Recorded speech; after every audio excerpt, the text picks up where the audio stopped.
Halo guys, welcome back again to my channel bersama saya Hansen di sini dan seperti biasanya setiap harinya saya akan buatkan video seputar cryptocurrency. So bagi kalian yang tertarik seputar cryptocurrency boleh aja langsung bantu saya like dan juga subscribe. Jangan lupa juga untuk hidupkan lonceng notifikasinya supaya kalian nggak ketinggalan update terbaru seputar cryptocurrency. Oke, pada hari ini guys kembali kita akan bahas seputaran Bitcoin dan seperti biasa kita akan mulai dari coin market cap terlebih dahulu. Per hari ini secara global market cap crypto kembali ke angka 1,84 triliun dolar atau turun sekitar 1,92%. Nah, Bitcoin sendiri berada di angka 39.400-an, Ethereum 2.948, BNB 403, XRP 0,71, Solana 99, Terra Luna 92, Cardano 0,89, dan Avalanche ada di urutan ke-10 dengan harga 73,69 dolar. So, per hari ini kita melihat market kembali terkoreksi, rata-rata dalam keadaan merah, penurunannya ranging antara 0,sekian% hingga kurang lebih 3%. So, itu adalah outlook sementara dari top coin hari ini. Dan untuk selanjutnya kita nggak bakalan membahas berita dan data untuk hari ini, tapi kita langsung masuk aja ke chart karena ada beberapa chart yang pengen saya tunjukkan ke kalian, dan kalau misalnya saya gabungkan juga dengan berita takutnya kepanjangan gitu ya. Jadi langsung aja kita bahas ke chartnya. Dan saya bakalan mulai dari chartnya US dollar terlebih dahulu ya guys. Dan ini adalah US dollar currency index. Kalau misalnya kalian perhatikan di weekly chart, untuk US Dollar Currency Index, kita masih terus mengalami penguatan ya guys. Ini adalah salah satu faktor yang menyebabkan Bitcoin struggling gitu, atau sangat kesulitan untuk mendapatkan momentum bullishnya. Karena ngelawan arus gitu guys. Akan sangat sulit untuk ngelawan arus ketika US Dollar itu sedang mengalami penguatan. Nah, kita udah buktikan secara historis gitu ya, bahwa ketika US Dollar mengalami bearish trend seperti ini, biasanya Bitcoin itu bullish. Sebaliknya, ketika US dollar itu mengalami bullish trend seperti ini, ya kita cenderung mengalami penurunan atau at least sideways untuk Bitcoin. Dan so far kita melihat US dollar itu dalam keadaan yang terus-menerus menguat. Tetapi berita baiknya tentunya adalah, pertama, kita mendapati sudah ada indikasi bearish divergence tercipta di US dollar. Ini udah pernah kita bahas ya. Di video beberapa minggu yang lalu saya udah katakan ini kita udah mulai start untuk melihat adanya bearish divergence di sini. Dan tentunya bearish divergence ini baru benar-benar akan lebih valid menurut saya ketika kita udah mendapatkan konfirmasi dari segi price action. Nah, konfirmasinya dalam bentuk apa? Menurut saya yang paling baik adalah kalau kita sudah mampu breakdown dari ascending channel di sini. Ketika hal tersebut terjadi, maka kita mempunyai dua indikasi bahwa kemungkinan besar para bears akan lebih memegang kendali. Di mana pertama kita sudah mendapatkan bearish divergence yang artinya para bull sudah sedikit kehilangan napas. Oke, kedua kita juga sudah breakdown dari ascending channel ini yang juga berarti para bears sedang memegang kendali. Gitu ya. Dan kalau ini terjadi, ini menurut saya akan menjadi sebuah suntikan yang sangat baik untuk Bitcoin, dan bisa jadi akan mendorong harga Bitcoin menuju lagi ke all time high yang baru. Namun pertanyaannya tentunya apakah kita akan mendapatkan rejection dari sini? Oke, karena kita udah mendekati lagi upper trend line-nya nih kalau kalian perhatikan guys, dari ascending channel di sini. Pertanyaannya apakah kita akan terreject dari upper trend line di sini, ataukah kita akan kembali nge-retest dulu trendline besar yang sudah tercipta di weekly chart. Kalau kalian perhatikan weekly chart ini kita membentuk semacam pattern juga guys. Mungkin kalian bisa sebutnya sebagai symmetrical triangle gitu ya. Dan kalau misalnya diperhatikan, kita sudah dua kali mendapatkan rejection dari trendline di sini. Nah, kalau kita menyentuh di area ini, menurut saya ini akan sangat krusial untuk kita perhatikan. Kenapa?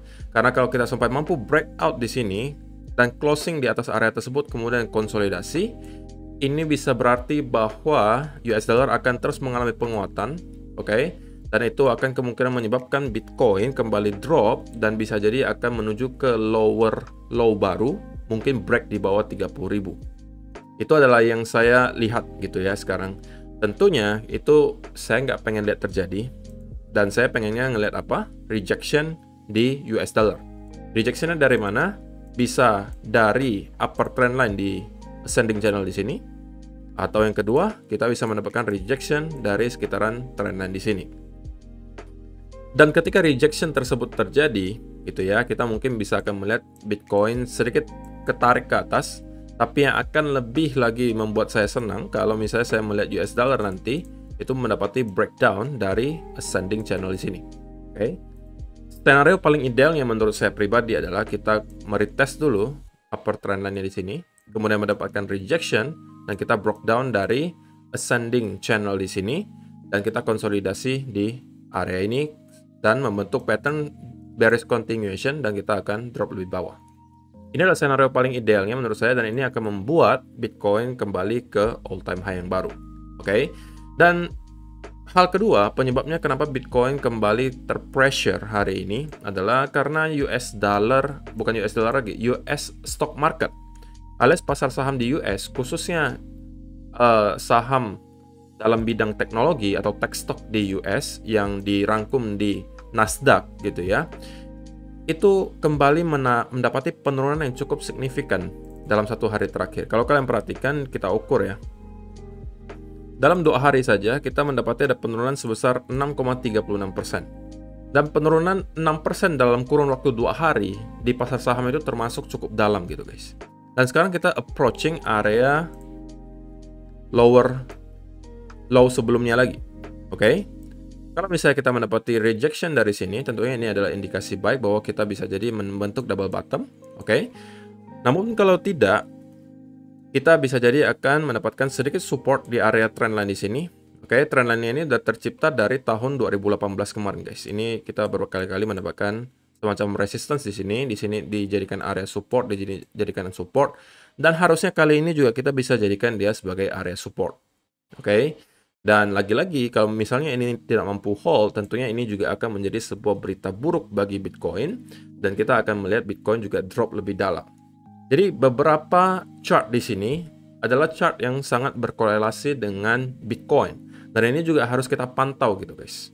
So far, kita melihat US dollar sedikit lagi menyentuh major resistance, sedangkan Nasdaq sedikit lagi menyentuh major support. Gitu ya, dan harapan kita tentunya ketika US dollar menyentuh major resistance, kita mendapatkan rejection.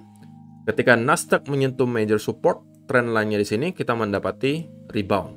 Itu yang kita harapkan, dan kalau itu yang terjadi, menurut saya Bitcoin akan mampu untuk kembali naik ke atas, mungkin bisa menyentuh ke area 50 ribuan gitu ya. Kalau kita mendapatkan rebound dari sana. Tapi kalau misalnya tidak dan kita misalnya breakout di chartnya US dollar di sini ya. Kalau misalnya DXY di sini breakout di atas, kemudian juga Nasdaq itu breakdown dari trend di sini, maka yang terjadi adalah sebaliknya, di mana Bitcoin akan kemungkinan breakdown dari channel di sini dan bisa jadi akan menuju next target kemungkinan di 30.000 sampai 29.000 sebagai next area major support. Gitu ya. Jadi itu adalah kedua chart yang menurut saya perlu juga kalian pantau ketika kalian lagi trading Bitcoin gitu atau kalian investasi. Dan itu adalah kedua hal selain Bitcoin yang akan kita bahas. Sekarang kita bakalan bahas langsung ke Bitcoin gitu ya. Nah, yang bisa kita lihat sekarang Bitcoin sedang mencoba untuk breakdown dari lower trend di sini. Lower trend pertama di sini. Dan menurut saya sekali lagi, selama kita belum closing daily candle di bawah trend di sini, saya masih akan tetap waspada akan adanya potensial fake out seperti ini guys. Oke. Saya tetap akan waspada, tapi kalau misalnya nanti closing daily candle sudah di bawah trend di sini, maka menurut saya potensinya cukup besar bahwa kita akan kembali revisit minimal ke area lower trendline berikutnya yang menghubungkan kedua wick di sini.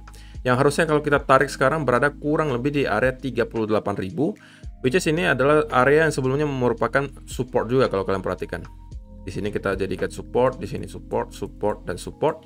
Jadi ada area next yang perlu kita perhatikan. Dan ini adalah menurut saya timing terakhir bagi Bitcoin untuk dapat berada di ascending channel di sini dan rebound ke arah atas. Inilah timing terakhirnya guys. Kalau ini sampai mampu dijebol juga dan kita akan closing di bawah area ini, kemudian consolidate, maka itu adalah pertanda bahwa kita akan kemungkinan menuju ke area 30.000. Oke. Saya masih berpegang teguh dengan pendapat saya kemarin, oke? Selama kita masih berada di kedua trend di sini, saya masih akan tetap mencoba untuk mencari setup untuk buy, baik itu di area sini ataupun di sini, Selama saya dikasih setup dengan risk and reward yang baik dan juga setupnya jelas, saya tetap akan masuk. Walaupun misalnya saya salah, saya dapat menerima resiko tersebut karena tentunya saya menerapkan risk management yang jelas, gitu ya. Untuk kemarin saya udah sampaikan apabila gitu ya saya dikasih setup di sekitaran sini, apakah itu double bottom, triple bottom, atau misalnya inverse head and shoulder, mungkin saya akan masuk gitu ya. Tapi so far tentunya kita belum mendapatkan setup apapun dari sini. Kita langsung breakdown dari sini dan kemudian melakukan retest, dan bisa jadi kita akan kembali membuat lower low baru. Dan menurut saya karena kita juga sekarang di hari Sabtu, Minggu, volumenya tidak terlalu besar, mungkin kita tidak akan melihat pergerakan yang terlalu drastis untuk 1-2 hari ini, dan mungkin kita hanya akan konsolidasi menurut saya. Tapi kalau tidak dan ternyata kita mendapati semacam volume dan kita akan saya mendapati setup di sekitaran sini, apakah itu double bottom, triple bottom, atau apapun itu seperti yang saya sampaikan kemarin, saya tetap akan masuk gitu ya. Apalagi kalau kita kembali close di atas area ini, kemudian kita retest membentuk semacam inverse and shoulder, nah ini saya akan masuk gitu ya. Tapi kalau sebelum beberapa hal tersebut terjadi, saya tetap akan menunggu dulu setup yang jelas, dan saya tetap akan pantau di daily gitu ya. Kalau misalnya daily kita mendapati closing di bawah area ini, saya mungkin akan menunggu untuk dia kembali ke area 38.000 di sini untuk saya cari setupnya lagi. Oke, itu pun kalau dikasih, kalau tidak ya sudah gitu ya. Jadi jelas ya guys, selama kita masih mampu maintain di sekitaran area ini, saya masih akan mencari potensial untuk bounce ke arah atas. Tapi kalau kita udah breakdown, consolidate, kita kemungkinan akan menuju ke area 30.000. Yang perlu kalian ketahui juga, hari ini kita belum closing daily candle. Jadi kita masih berpotensi membuat semacam fake out karena berkali-kali kita membuat fake out ya guys. Ini kita juga bisa anggap sebagai fake out candle kemarin di sini. Di sini adalah fake out juga. Di sini juga fake out, di sini fake out. Di sini. Di sini juga fake out. Jadi selama daily candle belum close di bawah area ini, kita masih berpotensi membuat semacam fake out. Tapi kalau misalnya kita udah close di area sini, kita berpotensi menuju ke 38.000. Jadi harusnya penjelasannya jelas ya guys ya. Dan saya rasa itu aja sih yang perlu saya sampaikan untuk video hari ini. Terima kasih yang sudah menonton sampai selesai. Semoga bermanfaat dan kita akan bertemu lagi di video yang berikutnya. Bye bye.